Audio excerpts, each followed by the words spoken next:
ফোনের স্ক্রিনে একটা মেসেজ ভেসে আছে। লেখা আছে সবকিছুর দরজা 1 মিনিটের জন্য খুলে দেওয়া হয়েছে। যত তাড়াতাড়ি সম্ভব বের হয়ে পড়ো।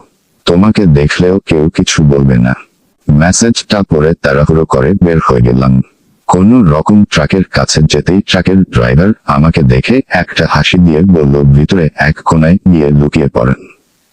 আমিও তাই করলাম। আর কিছুক্ষণ পর ট্রাক চলতে লাগলো। যতটা দূরে যাচ্ছি মনে হচ্ছে যেন আমি আমার মাকে ফেলে চলে যাচ্ছি। মনে মনে শুধু এইটুকু চিন্তা করলাম, যার কারণে আজকে আমার এই অবস্থা তাদের সবাইকে শাস্তি দেব। আমি দেখে নিব তোমাদের। আঙ্কেলের দেওয়া ফোনটা নিয়ে দেখতে লাগলাম। সবকিছু ঠিকঠাক থাকলেও এই ফোনটা আমার বেশি একটা পছন্দ হয় নাই। অনেকক্ষণ পর ট্রাক গিয়ে একটা জায়গায় থামলো। আবার ফোনের স্ক্রিনে মেসেজ ভেসে উঠল তোমার গন্তব্য জায়গায় চলে আসছে।